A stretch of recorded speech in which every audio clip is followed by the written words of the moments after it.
Hi smart kids, இன்னைக்கு easy English grammar கிளாஸ்ல letter, word, sentence இதை பத்தி தாங்க பார்க்க போறோம். வாங்க கிளாஸ்க்குள்ள போலாம்.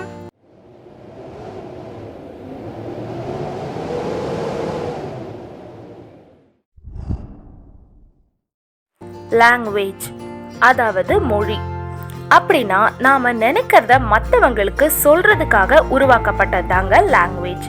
இதுல எழுத்துக்கள், சொற்கள், வார்த்தைகள் எல்லாமே இருக்குங்க.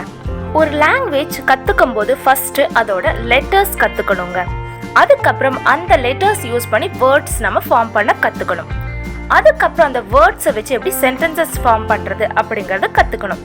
இந்த கிளாஸ்ல நாம இங்கிலீஷ் லெட்டர்ஸ், வேர்ட்ஸ், சென்டென்சஸ் பத்தி தெரிஞ்சுக்க போறோம். இங்கிலீஷ்ல மொத்தம் 26 லெட்டர்ஸ் இருக்குங்க. அதுல கேபிட்டல் லெட்டர்ஸ் மற்றும் ஸ்மால் லெட்டர்ஸ்னு 2 வகையா இருக்கு. Capital letter A B C பார்க்கலாங்களா?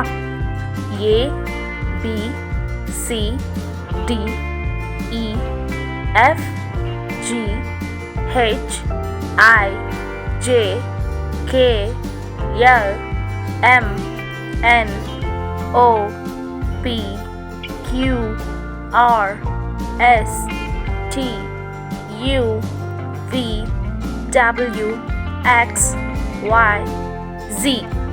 Z அப்படின்னு அமெரிக்கன் இங்கிலீஷ்லையும் Z அப்படின்னு பிரிட்டிஷ் இங்கிலீஷ்லையும் சொல்லுவாங்க.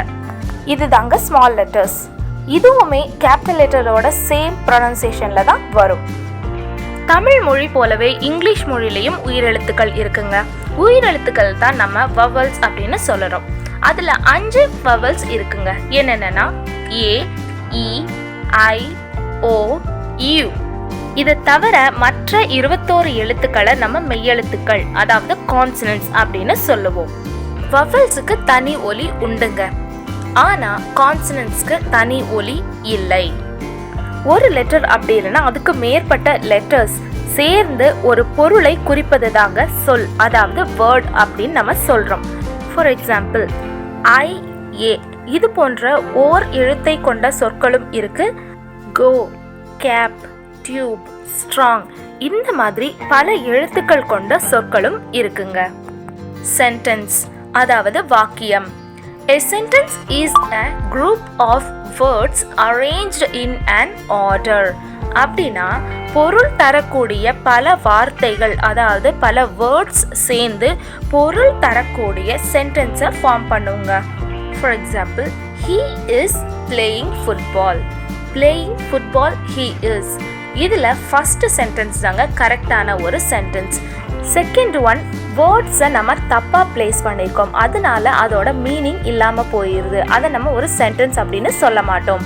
ஃபர்ஸ்ட் ஒன், அதுல கரெக்டான வேர்ட்ஸை கரெக்டான பிளேஸ்ல நம்ம பிளேஸ் பண்ணியிருக்கோம். ஸோ அதுதான் ஒரு சென்டென்ஸ்.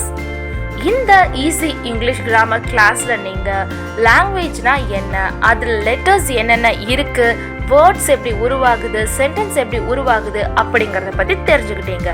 நெக்ஸ்ட் கிளாஸ்ல கைண்ட்ஸ் ஆஃப் சென்டென்ஸ் பத்தி நம்ம பார்க்க போறோம். தொடர்ந்து உங்களுக்கு கிராமர் கிளாஸஸ் வேணும் அப்படின்னா மறக்காம ஸ்மார்ட் கிட்ஸ் சேனலை சப்ஸ்கிரைப் பண்ணிட்டு ஆல் பெல் பட்டனை கிளிக் பண்ணுங்க. இந்த வீடியோ உங்களுக்கு பிடிச்சிருந்தா லைக் பண்ணுங்க, உங்க ஃப்ரெண்ட்ஸ் அண்ட் ஃபேமிலி கூட ஷேர் பண்ணுங்க, உங்க கருத்துக்களை கமெண்ட் பண்ணுங்க. Thanks for watching.